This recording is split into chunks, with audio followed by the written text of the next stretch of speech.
each of our institutions and collectively is how we mobilize capital to ensure that we invest in the right things to move.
The biggest one is energy.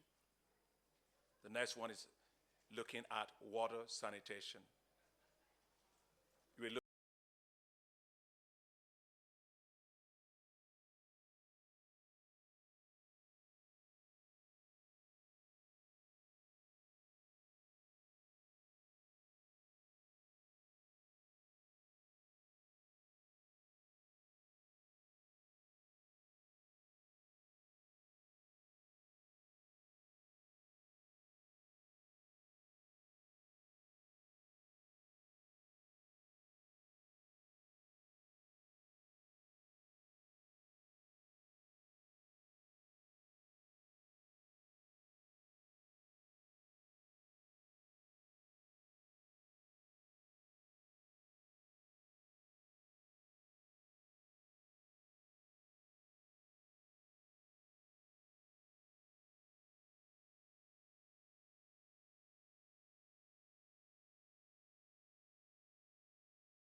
so to say, for Africa.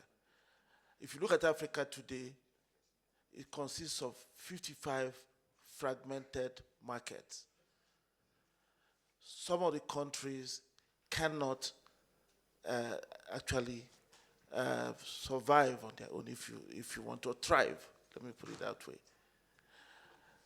Unless we have an integrated continent where we are able to form a common platform for economic and investment relationship, Africa will continue to be underdeveloped.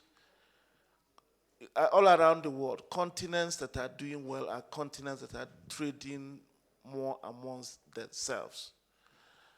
So the opportunities it will give us is that it will make it possible for us as a continent to know more about what happens across the border, to trade more efficiently, to invest more efficiently, and also we then present one coherent, credible market to others. And in the current dispensation where multilateralism is becoming increasingly challenged, unless you have a continent that comes together, we cannot negotiate with the bigger economies. We will remain in the periphery. That is why it is important that the continent integrates. That's why the FCFTA is very important. We believe that it will grow intra-regional trade, and if it grows intra-regional trade, it will grow Africa's GDP more rapidly, and also make Africa a more interesting partner to others for investment and trade purposes. Thank you. Thank you. Alan. Yeah, thank you, President Adesina.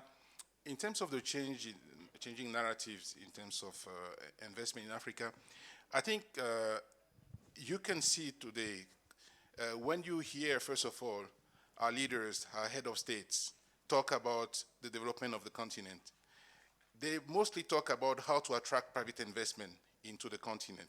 So there is a consensus today from the top to many other stakeholders as to that we have to do everything that we can to actually attract more private investment on the continent. And you also see more peoples. This Africa Investment Forum, when you see the number of people that are coming to Africa Investment Forum, not only to look for opportunities, but actually to transact opportunities, this is part of the changing narrative. Now, us collectively, the financial institutions, Africans and also partners from non-African countries, we should be part of changing that narrative, because sometimes we tend to talk a lot more about challenges than what is actually already happening. And there's a lot already happening on our continent. I'm sure that people are not talking enough about this major achievement, which is the Bemban solar program, 1.5 gigawatts of solar that was invested mostly by the private sector, done in a record time, 2 years and a half. Africa 50 invested on 400 megawatts. We did it in two and a half years, from the design to commercial operations. So these are the stuff that are happening on the continent. Kenya inaugurated Lake Turkana project, the biggest wind farm here on the continent, which was funded by the private sector. Senegal is quietly implementing many IPPs in the solar sectors. So there's a lot that is happening. We need to also, while we understand the challenges, we need to talk about what is actually happening already on the ground. And people are actually making good money in this investment. And there's nothing wrong about that. Let's talk about, let's celebrate those as success stories. Let's talk about everything that has happened here at the inaugural Africa Investment Forum and the milestones that will be achieved for this edition to show that stuff are happening on the ground. And like President Kagame was saying this morning, we understand what needs to be done. Let's go ahead and do it.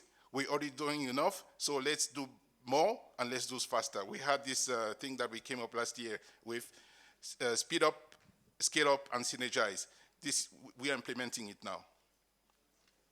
Thank you, Ambrose. Oh, okay, yeah, Tadasi. Well, three points were made by my good colleague here about scaling up, speeding up, and synergizing.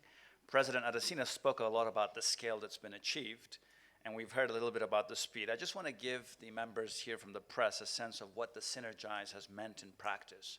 Since we last met a year ago, between then and now, we have signed partnership agreements between ourselves to strengthen our own firepower, because sometimes what you find is that you have limits in terms of how much you can put in a particular deal. But if you have smart partnerships, you can scale up collectively. So for instance, with the African Development Bank, we've signed a risk participation agreement to the tune of about $300 million, which will allow us to move speedily into deals and have partners coming into deals alongside us. We're also going to be signing a special deal with the European Investment Bank that will again throw firepower behind us so that we can move quickly, close deals, and make sure that we have the funding. There's been reference to the ACFTA, this new continental free trade area, which didn't exist last year when we met. Between then and now, we have worked closely with another one of the members of the African Investment Forum partners to actually do very strong trade between Morocco and Ethiopia, as an example. So we went in and did a couple of $100 million of trade financing to enable exports of fertilizer from Morocco to Ethiopia. We didn't have enough capacity to do the more that was needed ourselves. We pulled in another partner. They came in with another 160 million. So I'm just trying to give everybody a sense here of what synergizing means, doing more together faster.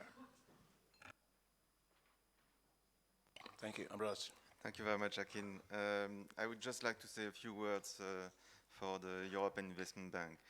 And first, let me say a word of very warm congratulations to Akin and the African Development Bank, because this is a major event. And I was impressed last year. I am even more impressed this year. And actually, we at EIB, we came last year very interested. We came this year with more intentions to develop transactions. There were much more loan officers this year from the European Investment Bank than there was last year. We have a joint stand with the European Commission. I mean, these are our key partner, and that means a lot for us to have a joint stand with the European Union. It comes at a time when EIB has made a record year in 2018 in Africa. We have invested 3.3 billion euros. We had never done that before.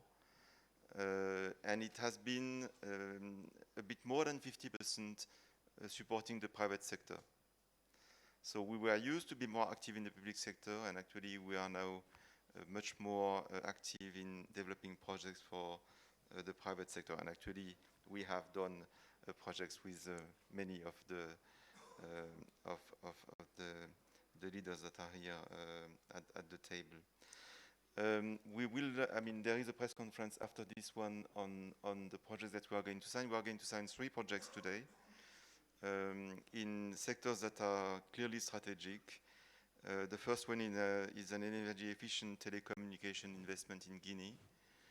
The second one is a project to increase the access to finance for SMEs and agriculture in Malawi. And the third one is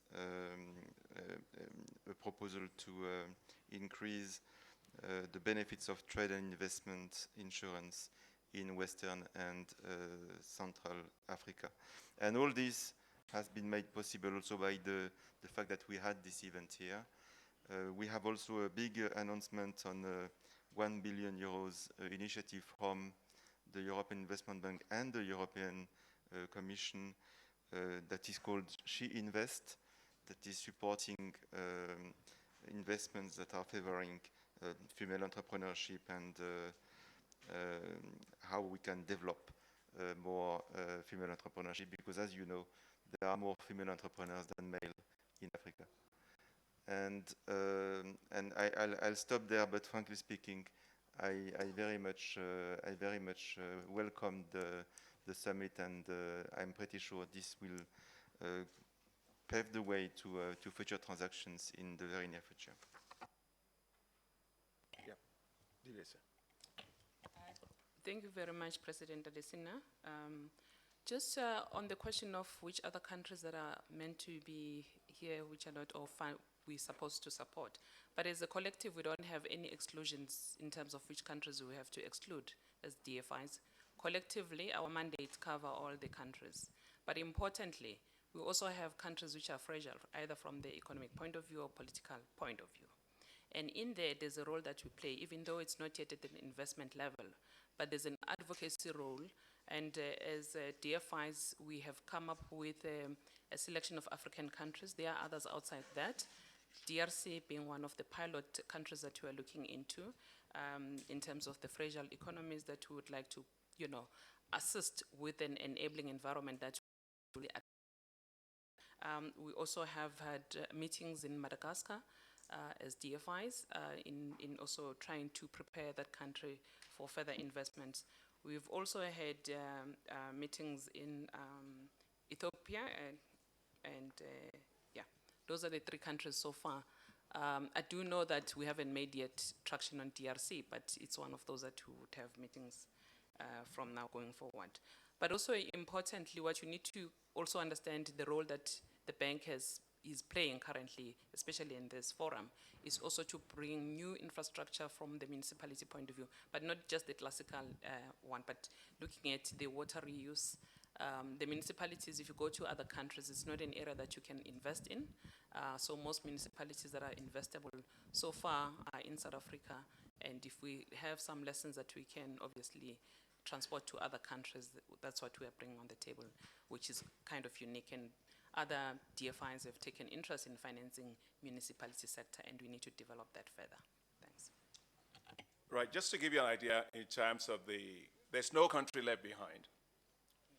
As she said, we have a total of 29 countries that are participating in terms of deals and all of that. But remember, that would change from year to year, depending on how much deals that they actually can bring to the table. But our principle is no country is left behind. And in particular, as you rightly said, we are making sure that there's a lot of investment going into the low-income countries and fragile states. If you look last year, of all the total $38.7 billion that we have, almost $18 billion of those went to low-income countries, fragile states, that people will assume cannot and should probably not be attracting investments. But we are not scared of investing in Africa. We are not scared of investing in any country. When people say this country is risky, well, it's our neighborhood. My neighborhood cannot be risky so much that I cannot go there, right? And that's why for us at the African Development Bank, we have a facility that's called the Private Sector Enhancement Facility, which allows us to do risk investments in fragile states. We invest in some of the places that people will never even think that we can get them. And to be quite honest, we don't lose money there, right? And so I want to say that we will continue to make sure that investment go to low-income and fragile states. It's not just about big guys. The second thing is regional distribution of the deals that are going into the transactions that are going on as we speak. Out of that $67 billion that I mentioned to you, or $36 billion of that discussion on transaction is going on for Southern Africa. You've got about $14 billion of those transaction discussions going on for Central Africa. Roughly $10.5 billion of those going on for West Africa. Now, for this year, we probably have about $2.6 billion for East Africa, and about $2.6 billion for North Africa, and about $1.3 billion for East Africa. Remember, these are not stationary numbers. Throughout the year, we have deals. This is not just a one-time event. We have deals that come onto the platform throughout the year. But just to let you know that there's a lot of regional distribution with that. Now, when it comes to the issue of the opportunities for the Continental Free Trade Area, I just want to add 3 things. First and foremost is the importance of trade finance. If there's no finance, you can't trade anything. And that's why I think the role that Afri-Exim Bank plays, the role that we play, the role that the Trade Development Bank plays is actually very, very important. We provided $1 billion to President Rama's bank, Afri-Exim Bank, and they're doing a great job, in terms of trade finance. Even here in South Africa, we provided about $680 million to 2 banks, the First Rand Bank and the ABSA Bank, to actually do trade finance and risk participation agreements, risk participation agreements for 20 countries. So we are pulling together our resources, and also from European Investment Bank does quite a lot in that area. So all of us are making sure there's capital, finance available to trade. The second thing that I want to say about trading is the progress being made in terms of ability to travel. In Africa today, it's getting a lot easier to travel into many places, right? More than before. If investors can't get there, they can't invest there. So we at African Development Bank, we monitor this quite well, and we are very pleased with the progress being made. A lot still needs to be done. Today, you can travel to Africa as an African, into African countries, 25% of them without needing visas. For 21% of them, you will need visas on arrival, which is a lot of progress since before. The rest, 51%, you still need to get visas on arrival. But we need to continue to improve on that. And the last thing that I want to say is the importance of transnational highways, just connecting countries together from ports to rail to aviation. So we are all investing in this hardcore infrastructure, and that you're going to see continually in all of our work. Now, I want to address the question of the champion company that I think one of the champion companies that we see is TeloDB. Telo came here last year. TeloDB is a South African company that came here last year to say they want to help to close a $62 billion gap in terms of financing for railways.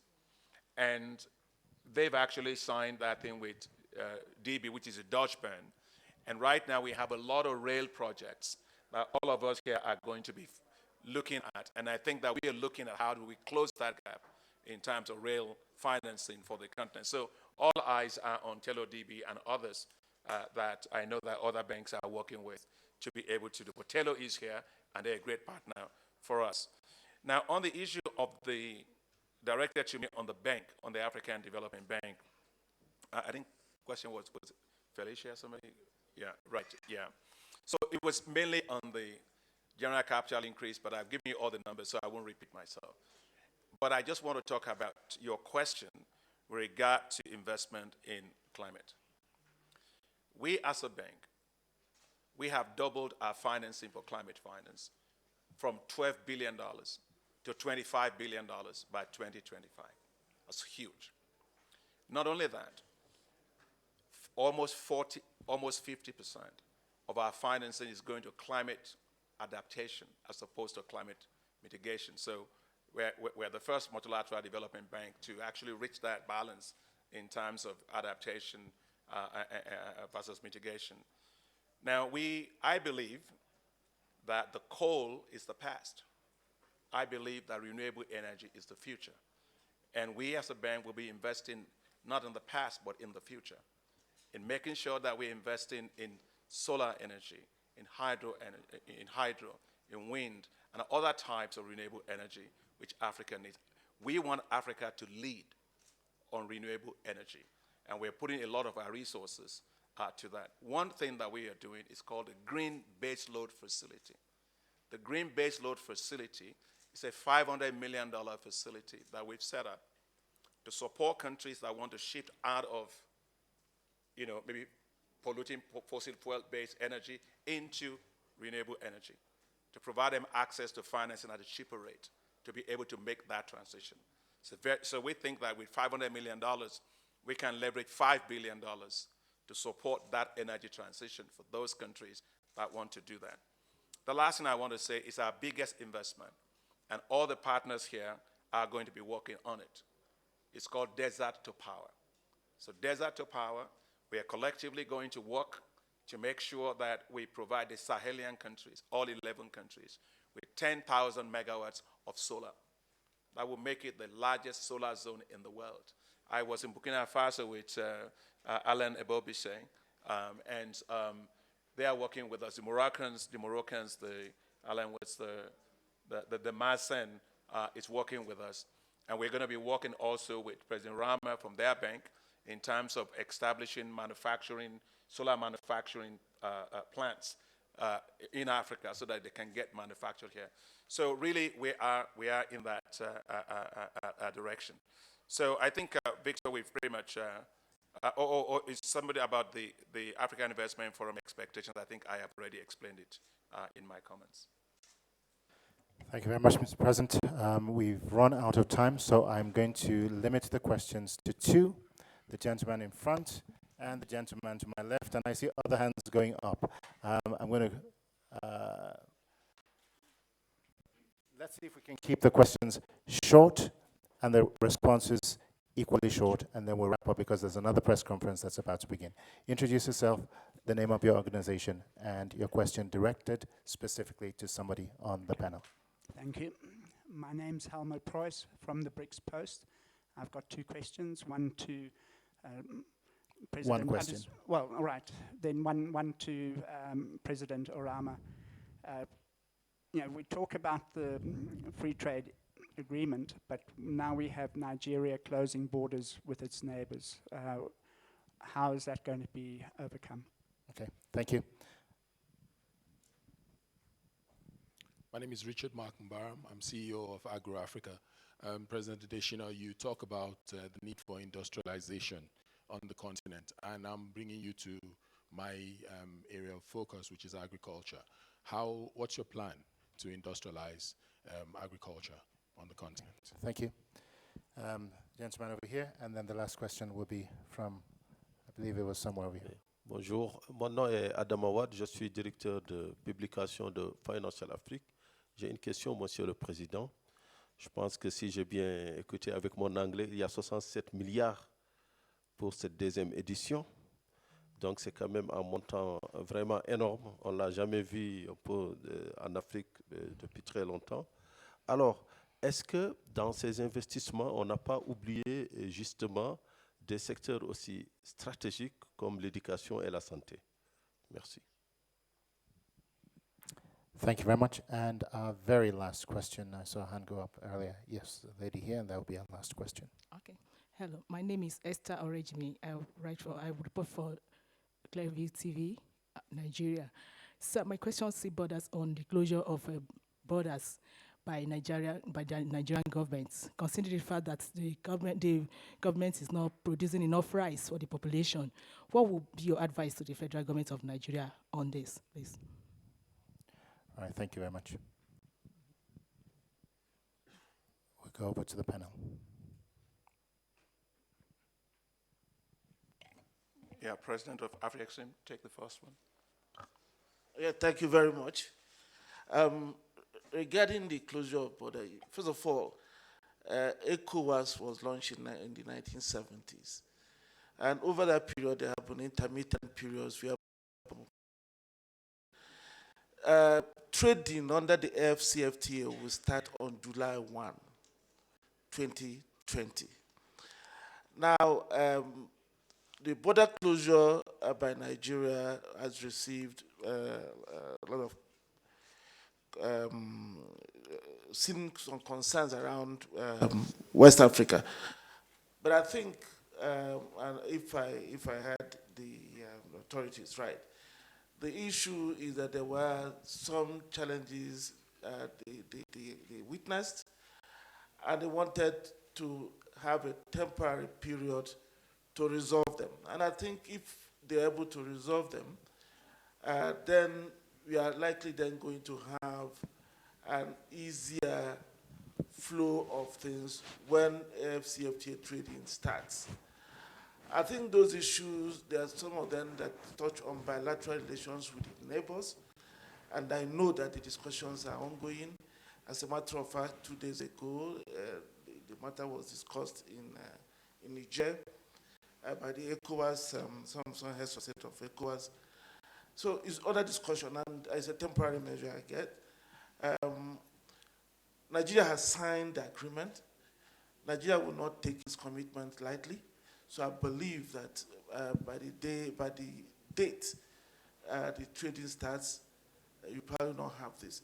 But beyond that, for us at AfriExim Bank, we believe that we must use technology to begin to deal with some of those issues that lead to these temporary measures that disrupt intra-regional trade. That is why we have decided to develop a Pan-African payment and settlement system that will make it possible for people to trade easily across borders using technology. And also working with the African Union to put together one transit guarantee bond. Part of the problem is what happens when goods move from across borders. Countries believe that the countries that allow those goods to pass do not do what they're supposed to do. The customs authorities in those countries. But if we use technology and we have that one transit guarantee bond and use blockchain to make it possible for all customs services to see what is happening to the goods as they move, then these concerns will be lowered significantly. And you are now, it will then be unlikely to see situations where countries decide to say, wait a minute, let's shut things down, review the whole situation, to make sure we do not, we are not shortchanged. We do not have people smuggling things into our country. Things that are not supposed to come in under the agreement that we have signed. So we are doing all of this, and we believe that by the time trading starts July 1, 2020, most borders will be closed, will be open, sorry. Okay. Thank you very much. So that's on the question that you have with regard to the industrialization. I think when it comes to agriculture, I believe that that is what Africa has at its greatest competitive advantage. Agriculture is big business. Everybody here today, hopefully we eat in the morning, in the afternoon, and at night. And I don't know how many of you will smoke gas this morning and afternoon and the evening. Or probably drink oil in the morning and afternoon and the evening. Food is a big business, but we've been looking at it in Africa as if it's just that thing over there, right? And so in terms of, we want African Development Bank and all the other partners that are here that are investing in that area, is that we see agriculture as a business. It's a straight line business. It should work for everybody. So investing in increased productivity, having seed companies, fertilizer companies, other ag mechanization firms that can actually make agriculture work as a business. Second is making sure that there is infrastructure density. President Ramaphosa this morning in his speech, phenomenal speech, he talked about the need to avoid inequality when it comes to investments. And one area in which that happens is agriculture. Infrastructure.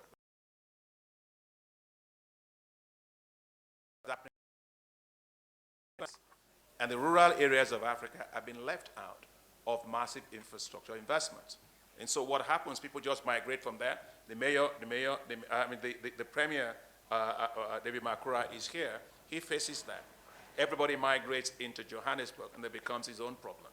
So what we want to do, what we're actually doing right now, is helping to finance the development of special agro-industrial zones. These special agro-industrial zones will be zones in rural areas that are enabled with infrastructure, power, water, roads, ICT, and irrigation, where the food and ag businesses today that are located in the urban areas are given incentives to locate in the enabled rural economy with density of infrastructure. And think of what that will do. It will create new economic zones of prosperity right away in rural economies. You will not move raw materials again out of rural areas. You will develop viable regional, global value chains, processing food, logistics, and everything, that will come out of that. I think that's for us, and we are, as a bank, we are investing $25 billion in food and ag businesses over the next 10 years, to tell you how serious we are with that. Et pour Monsieur Adama, merci beaucoup, Adama, pour ton question là. Mais on n'a pas oublié quand même. The question was in French. On n'a pas oublié. Thank you for your question. We have not forgotten about social investments. They are crucial as far as accelerating Africa development is concerned, in particular the two areas, education and health.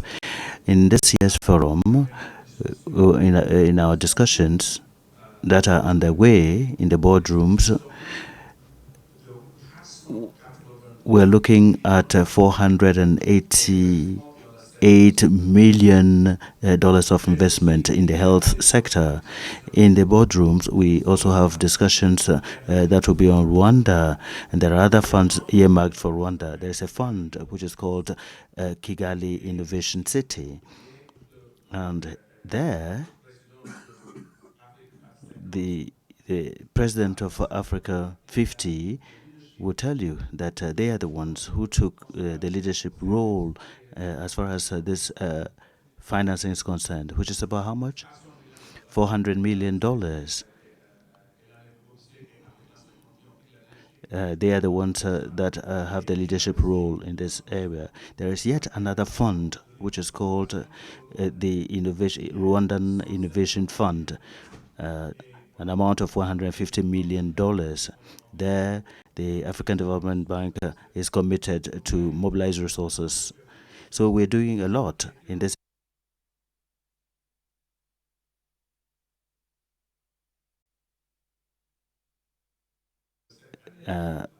And these are part of the platform this year. We would have investments in the pharmaceutical area as well as in the health sector. Pretty much I just want to say as we close, this whole issue around border closures and things like that, you know, even in marriages, right, you have challenges, you know, you have to understand each other, right? Some things work, and so you want to do those things that work. Some things don't work, you want to stop those things that are not working. And I think President Rama is absolutely correct. I think we need to make sure that there's a lot of dialogue, and those dialogues are going on. I am fully confident that the two presidents will engage and resolve that matter. I have every confidence they will do that. But I also think that's very important also that we work to make sure that as we look at free trade areas, our customs have to work better. We need greater transparency. We need greater accountability. We need zero corruption across our borders, zero corruption. You know, it's easier for me to open my house for you to come in if I know that you don't have any negative intent. And that is the same in every part of Africa. So as we move forward, we're going to have a lot of conversation about greater accountability, greater transparency, that everybody benefits from this particular thing, not just some others. Just maybe for a minute, to the Premier, David Makura, in particular to share with you, in maybe just 1 minute, Mr. Premier, the initiatives being done with regard to sustainable cities. And I think you shared some of those with me, but time is not on our side. But I think it's important for the audience to know that that area is important even for future forums that are coming up. Your Excellency. Thank you, Mr. President. I'll talk a bit this evening about the work we are doing on sustainable and inclusive cities at dinner. The AIF takes place at the time that South Africa is hosting the United Cities and Local Government in Durban. That World Congress is taking place there. Africa is very well represented at that World Congress.